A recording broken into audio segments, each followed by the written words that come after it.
ketika kita istighfar itu masih butuh istighfar yang lain. Nah dalam kebaikan juga gitu. Ketika kita baik jadi orang soleh, ternyata bawaan kita ingin dihormati. Dulu sebelum kita soleh itu ya kalau di majelis di belakang nggak tersinggung, nggak diperlakukan khusus, nggak tersinggung. Tapi setelah kita soleh, setelah kita kiai, setelah kita dosen, setelah kita rektor, kalau nggak duduk di depan tuh kayak nggak diregani.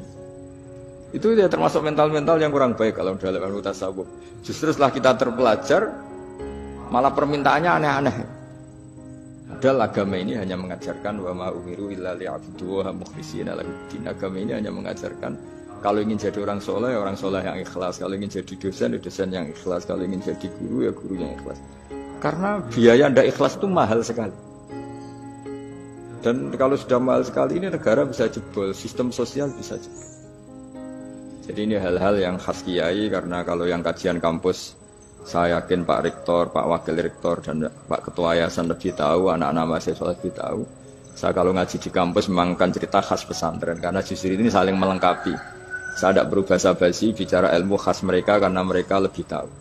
Kalau dalam bahasa Rasulullah SAW, antum a'lamu bi umuri dunyakum. Kamu lebih tahu tentang urusan yang kamu geluti. Tapi kalau urusan akhirat, urusan agama mungkin karena kita yang menekuni itu mungkin kita lebih tahu. Nah, di antara ilmu yang saya utarakan hari ini, sore ini, bahwa orang soleh sendiri itu sebetulnya nanti masih ditanya sama Allah tadi. Kenapa kamu nyembah saya? Karena ingin masuk surga. Kenapa kamu nyembah saya? Takut neraka. Lalu kamu tidak hormat saya, kata Allah. Ketika saya tidak bikin surga, tidak bikin neraka.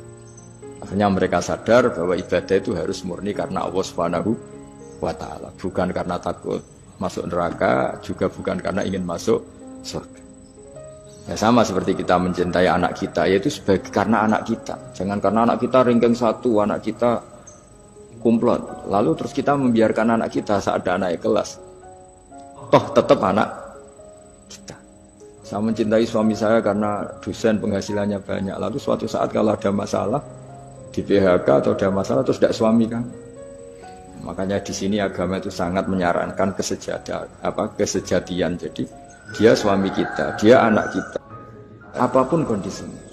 Nah kira-kira gitulah, ikhlas itu kira-kira seperti itu. Jadi jangan sampai alasan-alasan yang bersifat materialistik itu yang menjadikan kita mencintai istri karena cantik, mencintai suami karena hasilnya besar. Suatu saat kalau itu berubah, kita akan masalah. Di sini agama menyarankan ikhlas. Makanya semua kitab di khazanah kita dimulai bab niat. Bab niat itu begini. Sehingga ada seorang yang tanya, kenapa ahli surga masuk surga selamanya, padahal amalnya paling banter 80 tahun. Tetapi kenapa ahli neraka akhirnya masuk neraka sampai selamanya, padahal kalaupun dia bejat hanya 80 tahun. Itu dijawab oleh ulama-ulama.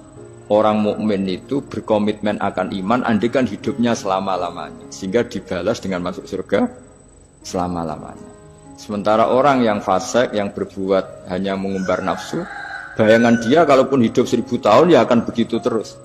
Dan dia ketika mati dengan status dia berencana andikan sehat maksiat terus.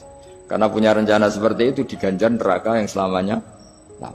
Maka saya mohon niat ini juga yang harus mengilhami para rektor, para dosen.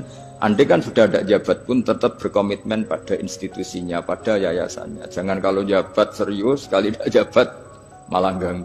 Itu nggak boleh. Harus.